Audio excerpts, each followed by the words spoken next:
big shot. I think he hurt him. He hurt another one. He's backing.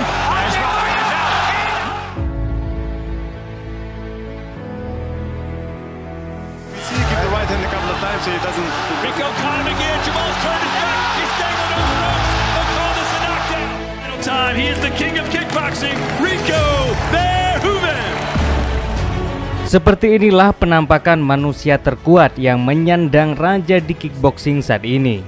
Sulit rasanya menemukan lawan yang sepadan untuknya. Met de trappen, trap naar het hoofd en nu de combinatie Ben Sadiq moet nu gaan incasseren, kaboom!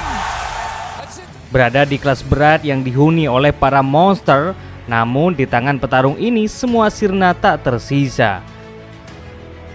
Bahkan Badar Hari, orang yang paling ditakuti, juga tak luput dari keberingasannya. What a start for Badar as Rico lands a low kick at the bell. Ya, petarung ini bernama Rico Verhoeven dari Belanda. Usianya yang masih 33 tahun dan dalam usia keemasannya menjadikan Rico saat ini berada di puncak tertinggi. Terhitung selama 8 tahun dari tahun 2015 sampai 2023 ini, Rico belum pernah merasakan kekalahan dari 16 laganya. Tak heran, ia dijuluki The Prince of Kickboxing dan The King of Kickboxing. Constitute an automatic TKO. And Verhoeven putting together another knockdown. Pria kelahiran 10 April 1989 ini mempunyai tinggi hampir 2 meter, yakni 1,96 meter.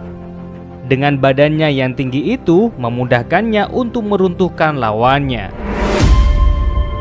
Salah satu kunci kehebatannya, selain ia tinggi, Rico juga termasuk petarung yang cerdas. Dia memiliki segudang serangan, terutama tendangan rendahnya yang sangat keras.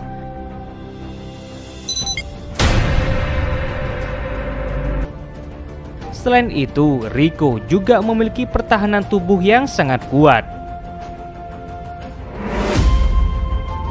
Tak mengherankan, selama ia bertarung di kickboxing, ia selalu meraih kemenangan.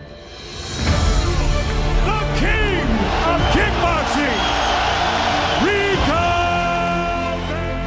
Salah satu laganya yang sulit dilupakan, yakni ketika ia melawan Jamal Ben Sadiq, petarung dari Maroko. Pasalnya di laga ini, Rico dibuat tak berdaya.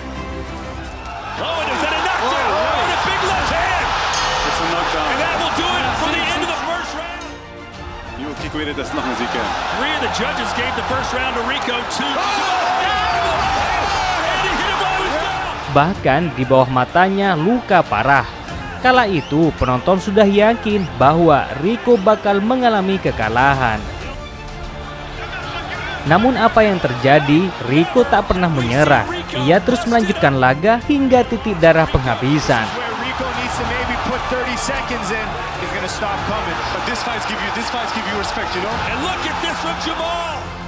Dan di ronde ketiga hingga ronde keempat inilah Rico berhasil membalik keadaan.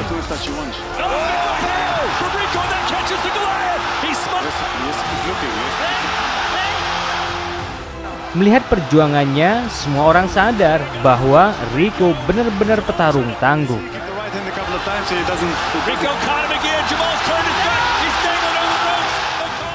Terhitung selama di kickboxing, ia sudah menjalani 70 kali laga, 60 meraih kemenangan, dan 20 kali meraih kemenangan KO. Namun tahukah kalian Sobat Fighter, selain ia aktif sebagai kickboxer, Rico juga pernah mencicipi olahraga lainnya, seperti tinju dan juga MMA.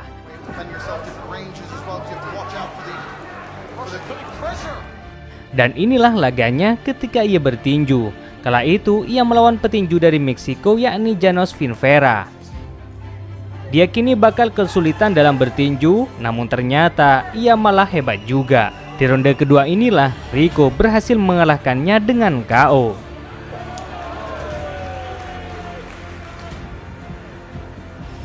Dan inilah ketika ia masuk dunia MMA. Kala itu ia melawan Victor Bogoski. Di MMA malah ia lebih mudah lagi.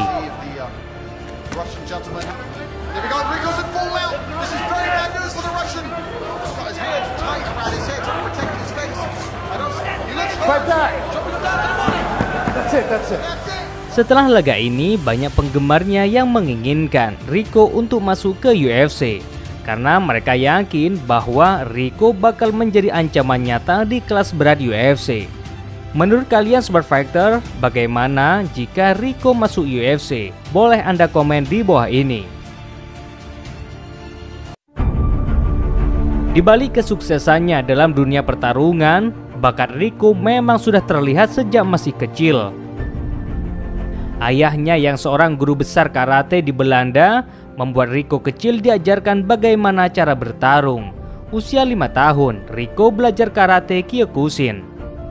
Hingga akhirnya pada tahun 2005 ketika ia berusia 16 tahun, Rico memulai debut profesionalnya di kickboxing. Bukannya melawan seusianya, malah Rico seringkali bertanding melawan petarung yang jauh lebih tua darinya. Alasan utamanya yakni karena badannya yang sangat besar hingga Rico tak menemukan lawan seusianya.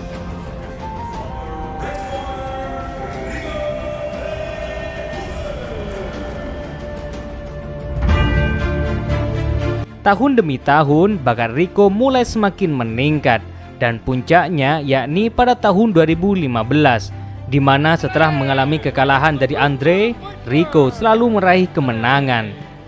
Benjamin, adik Buyi, petarung dari Romania itu 2 kali berturut-turut dapat dikalahkan olehnya. Schedule for 5 kick. I love it. Oh, big shot. I think he hurt him. He hurt another one. He's backing. He's out.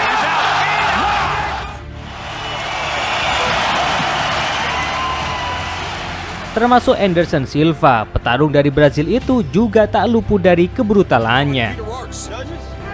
Rico has thrown 29 kicks. Down goes Silva, may have injured to an automatic TKO.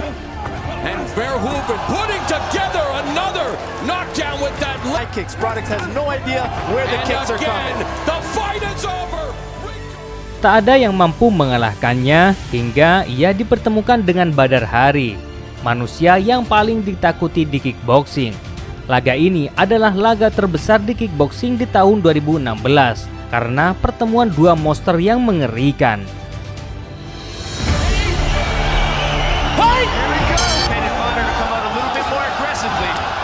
Dan benar, kedua petarung ini saling mati-matian untuk menumbangkan satu sama lain.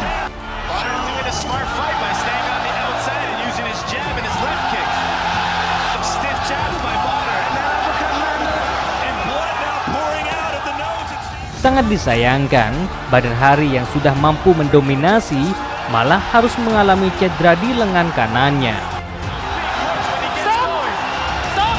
Yang akhirnya ia dinyatakan kalah TKO. Penonton yang kurang puas dengan hasil itu, akhirnya mereka menginginkan keduanya untuk melangsungkan laga rematch.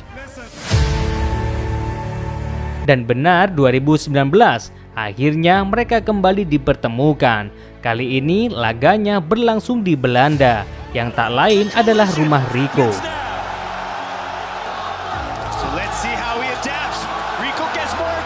Duel rematch ini jauh lebih sadis dari sebelumnya. Kali ini mereka saling membuktikan siapa yang terbaik. Meski berada di rumah Rico, namun Badar Hari mampu menumbangkannya saat di ronde pertama, hingga membuat penonton bergemuruh. Meski mampu bangkit lagi, namun Rico kembali menjadi bulan-bulanan, yang akhirnya di ronde ketiga Rico kembali dikanvaskan.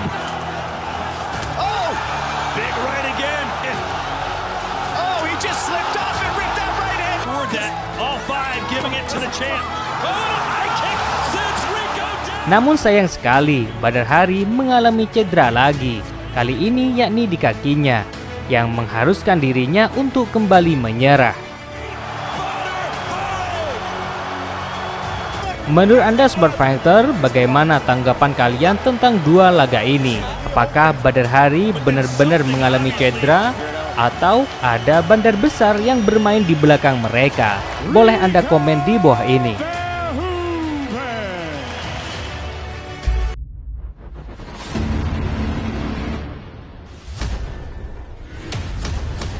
One of the most